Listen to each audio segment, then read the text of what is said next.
Hello नमस्कार साथियों, आप सभी का भवन एकेडमी क्लासेस में स्वागत है। मैं अभिलाष आज एक बार फिर आपके सामने मनोविज्ञान की क्लास लेकर आया हूँ। जैसे कि हम पहले ही चर्चा कर चुके थे पहले दिन कि मैं आपको मनोविज्ञान और पर्यावरण दो सब्जेक्ट पढ़ाऊँगा। तो हमारी पहली दूसरी क्लास हो चुकी है पर्यावरण की। अब हम आज अपनी पहली क्लास करते हैं मनोविज्ञान की स्टार्ट। अब हम देखेंगे कि मनोविज्ञान को हम स्टार्ट कहाँ से करें। मतलब कि मनोविज्ञान में पढ़ने को बहुत कुछ है, लेकिन हम देखेंगे कि सबसे ज़्यादा क्वेश्चन कहाँ से आते हैं और वेटेज किसका ज़्यादा है। तो मनोविज्ञान में सबसे ज़्यादा जो आपका वेटेज होता है वो होता है अधिगम टॉपिक का। ठीक, अधिगम टॉपिक का 10 से 12 क्वेश्चन इससे बन जाते हैं, यानी कि 10 से 12%। अब इसमें क्या क्या आते हैं, इसमें हम पढ़ेंगे अधिगम के अंतर्गत एक तो इसकी परिभाषाएं, इसके अंतर्गत हम पढ़ेंगे इसकी परिभाषाएं और अधिगम के नियम पढ़ेंगे। और अधिगम से संबंधित बहुत से मनोवैज्ञानिकों ने अपने अपने मत सिद्धांत दिए हैं, जिसमें हम पढ़ते हैं स्किनर हो गए, पावलोव हो गए, हल, गुथरी, थॉर्नडाइक हो गए। इन सब के बारे में हम अधिगम के अंतर्गत अध्ययन करेंगे। यानी कि साइकोलॉजी का ये वाला पार्ट है, ये बहुत बड़ा है। ठीक, इसमें और पढ़ेंगे हम सिद्धांत, हम पढ़ेंगे इसमें सिद्धांत। तो आज हम जो कि स्टार्ट करेंगे वो हम यही वाला स्टार्ट करेंगे टॉपिक अधिगम। ठीक, तो हम सबसे पहले हेडिंग लगाते हैं अधिगम की। अधिगम की हेडिंग लगाते हैं।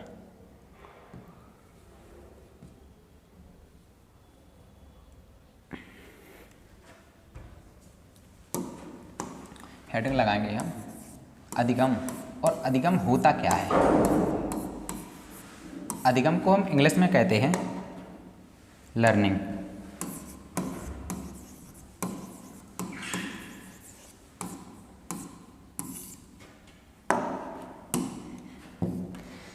तो अधिगम होता है, उसे कहते हैं हम लर्निंग। अधिगम का अर्थ अधिगम मतलब होता है सीखना।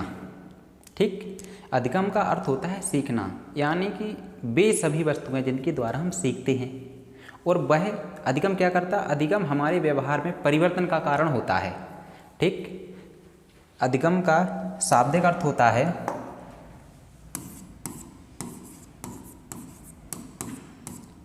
अधिगम का अर्थ होता है सीखना। अधिगम सीखना का मतलब ये नहीं होता कि जब हम स्कूल जा रहे हैं तभी सीखें, या फिर कोई हमें पढ़ा रहा है या कोई सिखा रहा है तभी हम सीख रहे हैं। ये औपचारिक अनौपचारिक रूप से डेली बेसिस पे जो भी हम घर पे क्रियाएं कर रहे हैं, जो भी हमारी आदतें हैं, इन सब में भी अधिगम की प्रक्रिया होती है। यानी कि ये मानो कि अधिगम की प्रक्रिया हमेशा चलती है। ये जन्म से स्टार्ट हो जाती है और हम कहाँ तक चलती है? मृत्यु तक चलती है। क्योंकि व्यक्ति पूरे जीवन में कुछ ना कुछ सीखता ही रहता है, या तो प्रत्यक्ष रूप से सीखेगा या अप्रत्यक्ष रूप से। ठीक, तो हम अधिगम की लिखेंगे सबसे पहले परिभाषा। ठीक है, अधिगम होता क्या है? अधिगम वह प्रक्रिया है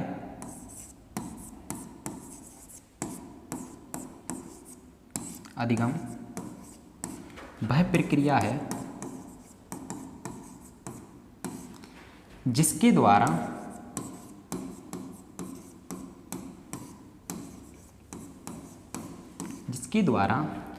बालक या व्यक्ति के व्यवहार में परिवर्तन आता है। जिसके द्वारा व्यक्ति के व्यवहार में परिवर्तन आता है। परिवर्तन का मतलब हम कुछ अच्छी आदतें सीख रहे हैं तो वो हमारे व्यवहार में दिखेंगे, और हम कुछ बुरी आदतें सीख गए हैं तो वो भी हमारे व्यवहार में दिखेंगे। ठीक, तो अब देखेंगे कि अधिगम होता कैसे कैसे है और अधिगम की विशेषताएं क्या हैं।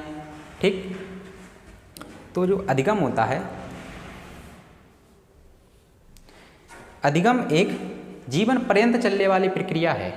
यानी कि अगर हम कहीं पे जा रहे हैं, जैसे कि मान लो एक छोटा बालक स्कूल भी जाता है और अगर वो रोड क्रॉस कर रहा है तो वो भी क्या हुआ, अधिगम हुआ। ज़रूरी नहीं कि जब वो स्कूल पहुंच गया और टीचर्स उसे सिखा रहे हैं तभी कहलाएगा।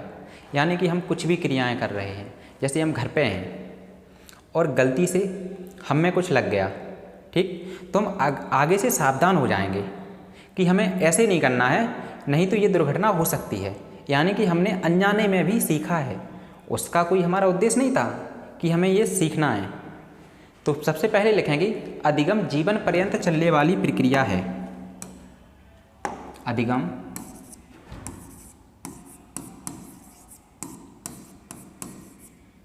अधिगम जीवन पर्यंत चलने वाली प्रक्रिया है।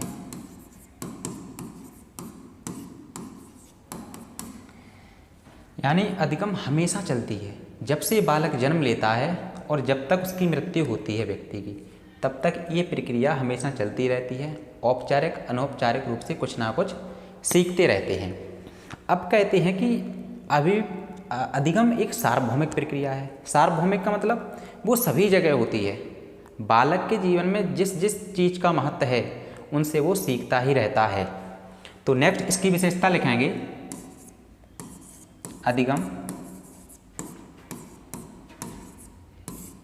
एक सार्वभौमिक प्रक्रिया है। सार्वभौमिक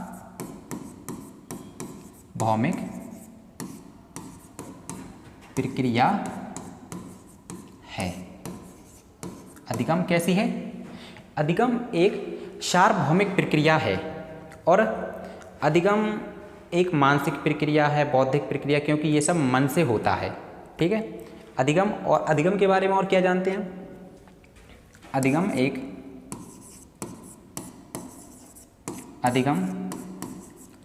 औपचारिक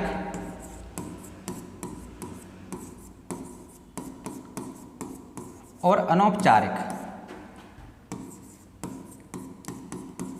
औपचारिक और अनौपचारिक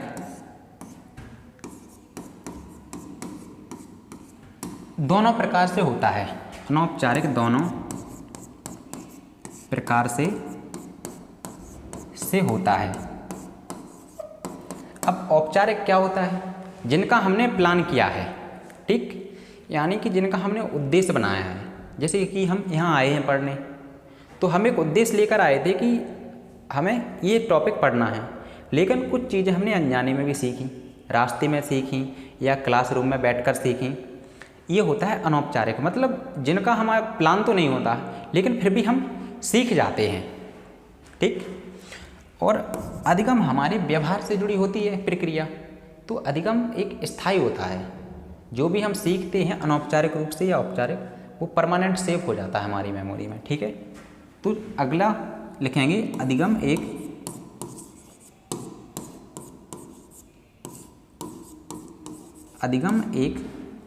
स्थायी, अधिगम एक स्थायी प्रक्रिया है। अधिगम कैसी प्रक्रिया है? अधिगम एक स्थायी प्रक्रिया है। अब इसके लिए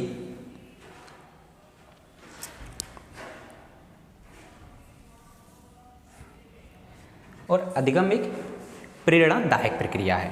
ठीक। यानी कि अधिगम के लिए प्रेरणा जरूरी होती है।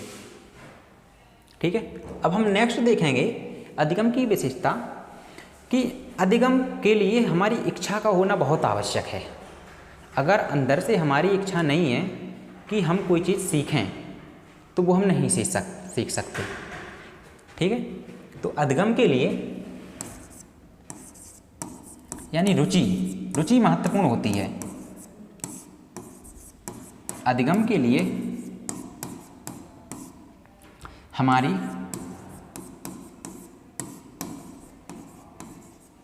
इच्छा महत्वपूर्ण होती है। महत्वपूर्ण होती है। अब इस लाइन का क्या मतलब हुआ कि इच्छा, मतलब कि अगर हमारी अंदर से इच्छा नहीं है तो फिर कोई कितना ही अथक प्रयास कर ले हमें सिखा नहीं सकता। वो आपने कहावत सुनी होगी कि घोड़े को तालाब के पास तो ले जा सकता, लेकिन उसे ज़बरदस्ती पानी नहीं पिला सकते अगर उसको अंदर से इच्छा नहीं होगी तो। ठीक है, तो हमारे इसमें क्या है कि इच्छा होना का बहुत आवश्यक है। ठीक, और अधिगम के बारे में एक बात कही जाती है कि ना सीखना भी सीखना है, यानी अधिगम ना करना भी एक प्रकार का अधिगम है। यानी कि कोई चीज़ हम सीखना नहीं चाहते लेकिन फिर भी हमारे माइंड में वो सेव हो जाती है। ठीक, कोई भी चीज़ हम सीखना नहीं चाह रहे लेकिन वो सेव हो गई हमारे माइंड में, तो इसमें लिखेंगे ना सीखना भी अधिगम है।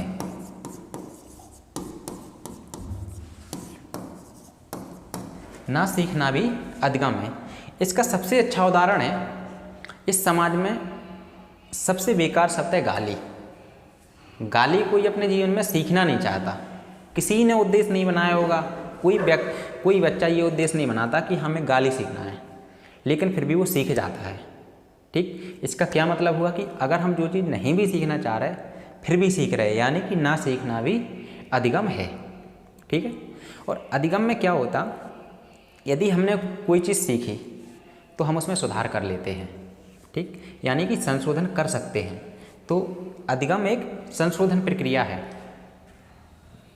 एक नेक्स्ट इसका विशेषता लिखेंगे, अधिगम एक संशोधन योग्य प्रक्रिया है। संशोधन योग्य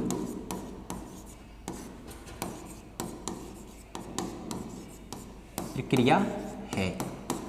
मतलब कोई चीज़ हमने आज सीखी, ये आज पढ़ी, और हमने वो इसमें से कोई ऐसा पॉइंट हो जो आपने गलत याद कर लिया, फिर आपको कहीं पे सही जानकारी मिली इसके बारे में, तो आपने क्या किया कि इसकी जगह पे उसको अपने मन में याद कर लिया, यानी उसमें आपने संशोधन किया है।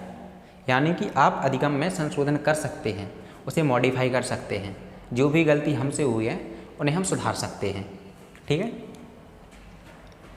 ये इसकी देखो एक बार सारी विशेषताएं हम एक बार रिकॉल करते हैं। अधिगम वह प्रक्रिया है जिसके द्वारा व्यक्ति के व्यवहार में परिवर्तन आता है। ठीक, और अधिगम जीवन पर्यंत चलने वाली प्रक्रिया है। अधिगम एक सार्वभौमिक प्रक्रिया है। अधिगम औपचारिक अनौपचारिक रूप से होता है। ये 8-10 इसकी विशेषताएं हो गई, ये काफ़ी हैं समझ विकसित करने के लिए। अब हम देखते हैं अर्जन। अधिगम और अर्जन में अंतर क्या होता है। नेक्स्ट हेडिंग लगाएंगे अर्जन।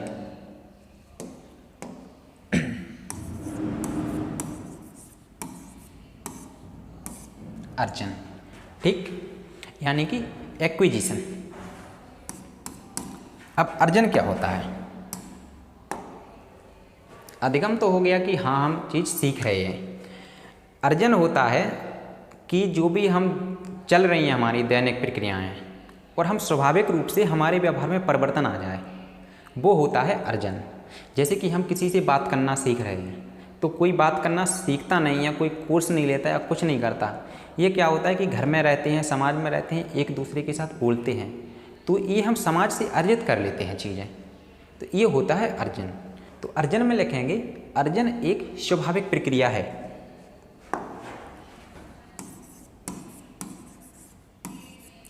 अर्जन एक स्वाभाविक प्रक्रिया है।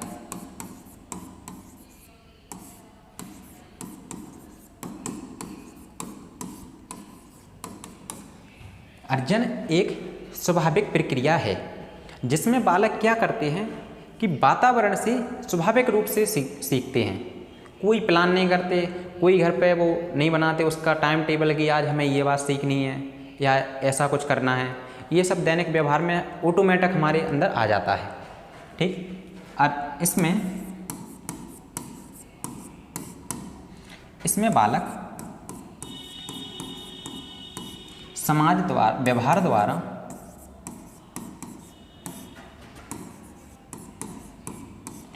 स्वाभाविक रूप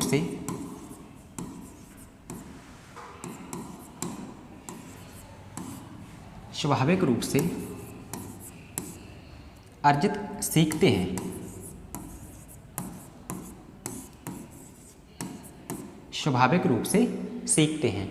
तो अधिगम और इसमें यही अंतर है कि ये एक स्वाभाविक प्रक्रिया है, इसमें शिक्षण की आवश्यकता नहीं है, इसमें शिक्षण की आवश्यकता नहीं होती है, ये खुद ही हमारे उसमें व्यवहार में आ जाता है। ठीक है, जैसे कि हम अपने मम्मी पापा को बात करते हुए देख रहे हैं तो हम उनसे सीख जाते हैं कि हमें ऐसे बात करना है, या फिर हमने अपने दोस्तों को देखा या हमने अपने विद्यालय में टीचर्स को देखा। हम बहुत सारे ऐसे हमारे नैतिक मूल्य हम स्वाभाविक ही खुद ही हमारे समाज से हम में आ जाते हैं। ठीक है, अब हम नेक्स्ट देखते हैं अधिगम की परिभाषाएं। हेडिंग लगाएंगे, कुछ मनोवैज्ञानिक हुए हैं जिन्होंने परिभाषाएं दी हैं। ठीक है, विभिन्न परिभाषाएं।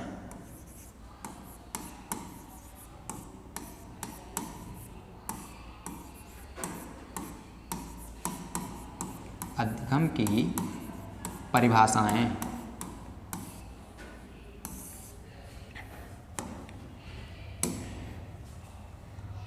अधिगम की परिभाषाएं। तो सबसे पहले एक मनोवैज्ञानिक हुए गेट्स नामक मनोवैज्ञानिक हुए। उन्होंने कहा कि जो भी हम सीखते हैं वो या तो हमारे अनुभव होते हैं उनके पीछे का कारण, या होता है प्रशिक्षण, या तो हमने कहीं से वो बातें सीखी हैं। यानी कि आप अगर टीचिंग करना भी सीख रहे हैं, अभी आप टीचर बनोगे आगे चल के, तो ये आपने कहीं ना कहीं एक्सपीरियंस लिया होगा।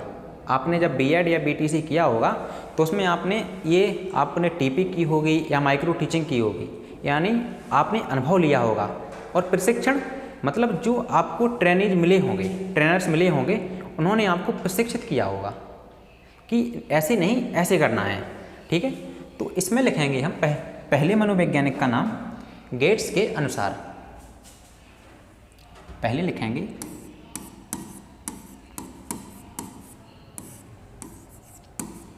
गेट्स के अनुसार।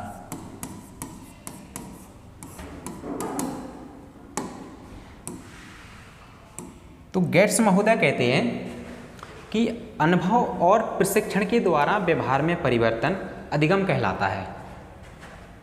अनुभव, आपको इनके की पॉइंट पकड़ना है। अनुभव और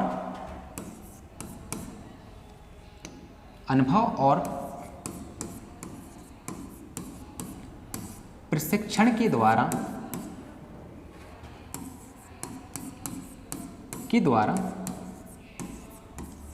व्यवहार में परिवर्तन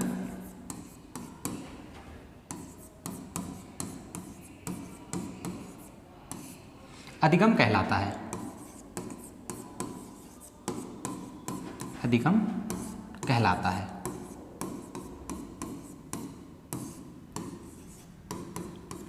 यानी इन्होंने कहा कि जो कुछ भी हम सीखते हैं वो अनुभव और प्रशिक्षण के द्वारा सीखते हैं। जब तक हमें अनुभव नहीं होगा या कोई हमें प्रशिक्षित नहीं करेगा, यानी कि आप सीख रहे हैं तो आपको भी किसी ने पढ़ाया होगा या हम अभी पढ़ा रहे हैं। ठीक, तो अनुभव और प्रशिक्षण के आधार पर। अब एक और मनोवैज्ञानिक हुए वुडवर्थ करके। ठीक, अब नेक्स्ट हेडिंग लगाएंगे वुडवर्थ के अनुसार।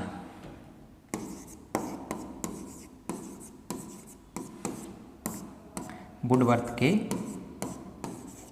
अनुसार।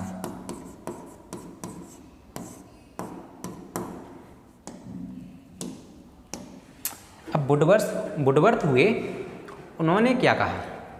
उन्होंने कहा कि नवीन ज्ञान नवीन प्रक्रियाओं का अर्जन अधिगम है। यानी कि जो आज तक आपने सीखा था पहले, यानी जो आपको आज से पहले आता था, अब क्या हुआ कि आप नया कुछ सीख रहे हैं, तो ये क्या हो गया? नवीन ज्ञान। और नवीन प्रक्रियाएं मतलब कोई एक्टिविटीज सीख लिया आपने, अगर इनको आपने आत्मसात कर लिया, अर्जित कर लिया, तो क्या कहलाएगा? अधिगम कहलाएगा। तो इन्होंने कहा कि नवीन ज्ञान और नवीन प्रतिक्रियाओं नवीन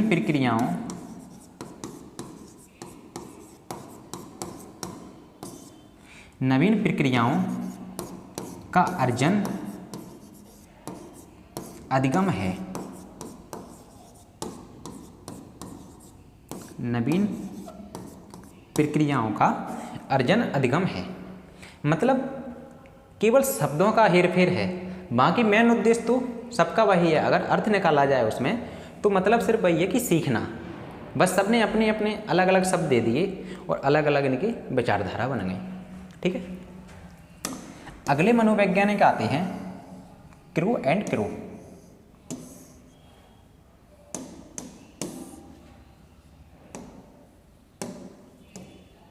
अगले मनोवैज्ञानिक आते हैं क्रू एंड क्रू। अब ये क्या कहते हैं, इनकी सुनिए। ये कहते हैं कि आदत ज्ञान अभिवृत्तियों का अर्जन ही अधिगम है। कि हम जो आदतें सीख रहे हैं कि हमें किसी ने बता दिया या हमने किसी को देखा, हमारे रोल मॉडल होते हैं कोई जैसे जिसको हम फॉलो करते हैं। जैसे किसी का हो गया विराट कोहली, किसी का कोई एक्टर्स हो गया, तो ये क्या कि उनकी आदतों को फॉलो कर लेते हैं। ठीक है, उनकी आदतों को अपने अर्जित कर लेते हैं और ज्ञान कहीं से हमने ज्ञान लिया। अभिवृत्ति मतलब विचारधारा, अपने अंदर का एप्टीट्यूड सोच, यानी किसी को देख के हम उससे प्रभावित हो गए और हमने अपने अंदर ये रख लिया कि हाँ हम इसके जैसा सोचेंगे और इसके जैसी हमारी विचारधारा होगी। तो क्या हुआ कि अधिगम क्या है, आदत ज्ञान अभिवृत्तियों का अर्जन है। इन्होंने ये कहा, इन्होंने कहा कि आदत ज्ञान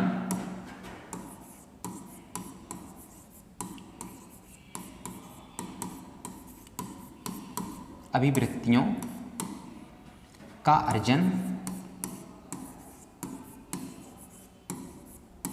अधिगम है।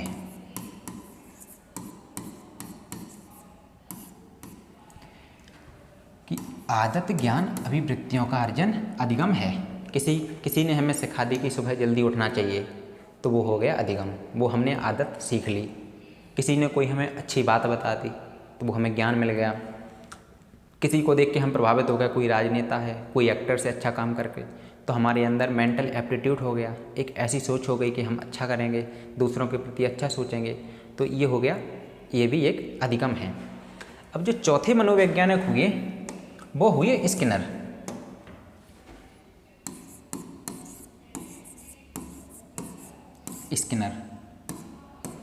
ठीक, तो स्किनर कहते हैं कि व्यवहार में उत्तरोत्तर क्रमबद्ध सामंजस्य की प्रक्रिया को हम अधिगम कहते हैं। इन्होंने कहा कि व्यवहार में उत्तरोत्तर क्रमबद्ध, कि जो भी हमने किया काम या नहीं किया, अगर हम डेली व्यवहार में डेली उसी क्रम में हम दोहराएं तो हम वो सीख जाते हैं, वो अधिगम है। जैसे आप कहीं जा रहे हैं, जैसे पहले दिन आप सुबह उठो, सबसे अच्छा यही है कि पहले दिन अपन सुबह उठो तो है बड़ा दुख होता है, बड़ा कष्ट होता है सुबह उठने में जल्दी। लेकिन क्या कि आप 1 हफ्ते 2 हफ्ते 3 हफ्ते रेगुलर कर लो, डेली उसी टाइम उठो, तो क्या है कि वो हमारे व्यवहार में आ जाएंगी। यानी कि हम व्यवहार में क्रमबद्ध डेली उसी टाइम पे हम वो चीज़ को फॉलो कर रहे हैं, तो वो अधिगम है, वो हम स्वाभाविक ही सीख जाते हैं। ठीक, तो इन्होंने कहा कि यदि किसी चीज़ को सीखना है तो आप उसे व्यवहार में ले आइए और उसको बार बार उसी क्रम में दोहराते रहिए, आप वो सीख जाएंगे। तो इन्होंने बोला कि व्यवहार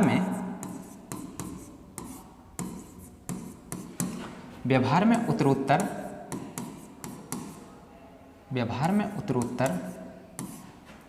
क्रमबद्ध, यानी एक क्रम में उत्तरोत्तर मतलब एक के बाद एक बार बार क्रमबद्ध सामंजस्य की प्रक्रिया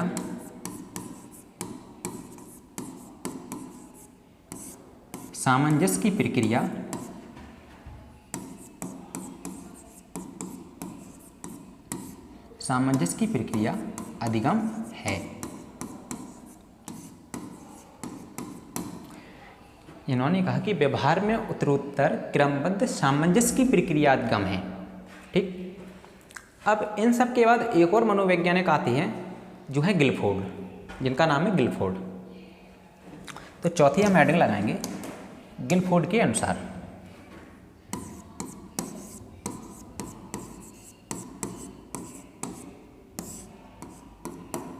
ठीक, अब गिलफोर्ड क्या कहते हैं? गिलफोर्ड ने अपनी परिभाषा में कहा है कि व्यवहार के द्वारा व्यवहार में परिवर्तन ही अधिगम है।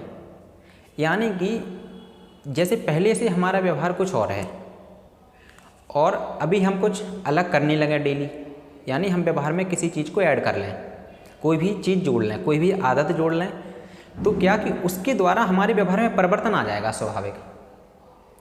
ऐसा नहीं कि जैसे कि हम पहले क्या करते थे, आपने देखा होगा बालक पहले गाली देता है या बहुत किसी से ही बदतमीजी करता है, अच्छे से नहीं बोलता, लेकिन उसको एक आप अच्छे माहौल में, अच्छे सोसाइटी में रख दो, अब वो क्या करेगा कि उसके व्यवहार में वो अच्छी चीज़ें, अच्छे लोगों से अच्छी बातें सुनेगा, वो उसके व्यवहार में आ जाएंगी। अब वो उसके व्यवहार में आ गई और जो उसका पुराना वाला व्यवहार था, यानी कि वो गाली देता था, बड़ों का आदर नहीं करता था, तो क्या होगा कि इस व्यवहार से नए से पुराने वाले व्यवहार में परिवर्तन आ जाएगा। इन्होंने उसको कहा कि ये अधिगम है। तो इसकी परिभाषा लिखेंगे हम। इनकी परिभाषा है व्यवहार के द्वारा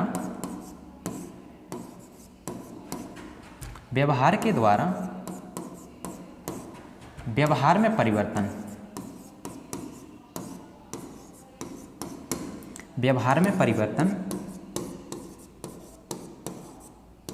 व्यवहार के द्वारा व्यवहार में परिवर्तन ही अधिगम है, ही अधिगम है। जितनी भी परिभाषाएं पढ़ी हमने, जितने उसका अर्थ पढ़ा, सबका सिर्फ एक ही मतलब निकला कि उद्देश्य सबका सेम है, उद्देश्य सबका समान है कि अधिगम का अर्थ होता है सीखना, हमें व्यवहार में अपनी चीज़ को कोई लाना या अपने व्यवहार में अर्जित करना। लेकिन सबने अलग अलग केवल शब्द दिए हैं। जैसे कि एक जब हम छोटी क्लास में पढ़ते थे तो किताब में एक पहेली आती थी, कोई चूहा बना रहता था, बिल्ली बनी रहती थी और टेढ़े एढ़े रास्ते होते थे उसमें। अब उसमें हमें बताया जाता था कि या कोई एक लड़की बनी होगी, उसे अगली साइड लड्डू या कुछ भी खाना पीना रखा होगा या घर होगा, वहाँ तक पहुँचाना होता था। ऐसा ही इसमें है कि मंजिल सिर्फ एक है, अधिगम को सीखना। ठीक, उद्देश्य सबका समान है और अर्थ भी आप देखोगे निकाल के तो अर्थ ये निकलता है कि कोई नई चीज़ हमें अपने व्यवहार में लाना या व्यवहार में परिवर्तन। तो उसमें क्या होता था कि अगर आपने 4-5 बच्चों को वो दी पजल सॉल्व करने के लिए, तो कोई कहीं से जल्दी वाले रास्ते से पहुंच जाता था, कोई कहीं ऊपर टेढ़े मेढ़े रास्ते से पहुंच जाता था और किसी को रास्ता मिलता ही नहीं था, और कोई बहुत घूम घूम के पहुंच जरूर जाता था। उसमें कम से कम 4 से 5 रास्ते होते थे। ऐसे सेम इसका है, पहुंचना मतलब सबका कहने का वही है कि अधिगम का मतलब होता है सीखना, लेकिन सबने अपनी अपनी परिभाषाएं दी जिनको आज हम पढ़ रहे हैं। ठीक, तो आज हमने जो पढ़ा एक बार उसको हम रिवाइज कर लेते हैं। ठीक,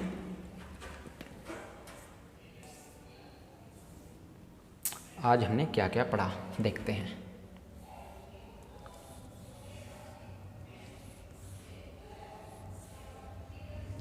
आज हमने देखा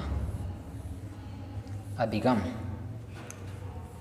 यानी कि अधिगम का सबसे पहले हमने देखा था अर्थ, फिर देखी उसकी परिभाषा और फिर देखा क्या उसकी विशेषताएं। ठीक, सबसे पहले हमने देखा क्या अर्थ। अर्थ में देखा हमने अधिगम का अर्थ होता है क्या, सीखना। ठीक, अधिगम का सबसे पहले हमने देखा अर्थ होता है सीखना, यानी वह प्रक्रिया जिसके द्वारा व्यक्ति के व्यवहार में परिवर्तन आता है। ठीक, फिर हमने आगे देखी उसकी विशेषताएं, यानी कि अधिगम एक जीवन पर्यंत चलने वाली प्रक्रिया है और अधिगम एक स्वाभाविक प्रक्रिया है। अधिगम औपचारिक अनौपचारिक दोनों तरीक़ों से होता है। अनौपचारिक मतलब कि जिनका हम उद्देश्य नहीं रखते, सोचते नहीं हैं, अनजाने में हमसे हो जाते हैं। और आगे देखा कि अधिगम एक स्थायी प्रक्रिया है। अधिगम के लिए प्रेरणा का होना आवश्यक है और अधिगम के लिए हमारी इच्छा महत्वपूर्ण होती है। अगर हमारी अंदर से इच्छा नहीं है, घोड़े को तालाब तक ले जाओ, पानी नहीं पिएगा, इच्छा नहीं होगी तो। और तीसरा है कि ना सीखना भी अधिगम है। कई बुरी आदतें हम सीख जाते हैं, हमारा उद्देश्य नहीं होता है कि हम ये सीखें, लेकिन फिर भी सीख जाते हैं, यानी कि ना सीखना भी अधिगम है। अधिगम एक संशोधन योग्य प्रक्रिया है, मतलब कि जो हमने एक नई चीज़ सीखी तो उसे हम संशोधित कर सकते हैं, यानी जो भी हमने अभी परिभाषा सीखी अगर हम इसमें चाहें तो और ऐड कर सकते हैं, तो वो हो गया इसका संशोधित रूप। ठीक। अब अर्जन मतलब स्वाभाविक प्रक्रिया होती है ये, इसमें कोई उद्देश्य नहीं बनाता, सब डेली व्यवहार में जो भी हम करते हैं और समाज के द्वारा जो होता है वो हम अर्जित कर लेते हैं। फिर हमने देखी अधिगम की परिभाषाएं। सबसे पहले आए गेट्स। तो गेट्स कहते हैं कि अनुभव और प्रशिक्षण के द्वारा व्यवहार में परिवर्तन अधिगम है। इन्होंने ये कहा कि अगर अनुभव है आपको और प्रशिक्षित हो उसके द्वारा व्यवहार में आप अपने में परिवर्तन करते हो तो ये अधिगम है। उसके बाद आते हैं वुडवर्थ। वुडवर्थ कहते हैं कि नवीन ज्ञान नवीन प्रक्रियाओं का अर्जन अधिगम है। उसके बाद नेक्स्ट आते हैं क्रू एंड क्रू। वो कहते हैं कि आदत ज्ञान अभिवृत्तियों का अर्जन अधिगम है। और उसके बाद आते हैं स्किनर कहते हैं कि व्यवहार में उत्तरोत्तर सामंजस्य की प्रक्रिया अधिगम है। व्यवहार में उत्तरोत्तर क्रमबद्ध सामंजस्य की प्रक्रिया अधिगम है। गिलफोर्ड कहते हैं कि व्यवहार के द्वारा व्यवहार में परिवर्तन अधिगम है। ठीक। तो आज हमने कुल मिला के अधिगम के बारे में पूरा देखा, परिभाषाएं क्या हैं, अर्थ क्या हैं। ठीक। इसके आगे हम कल करेंगे। ठीक है, आगे का जो भी सिद्धांत नियम है। तो आज के लिए थैंक यू, धन्यवाद।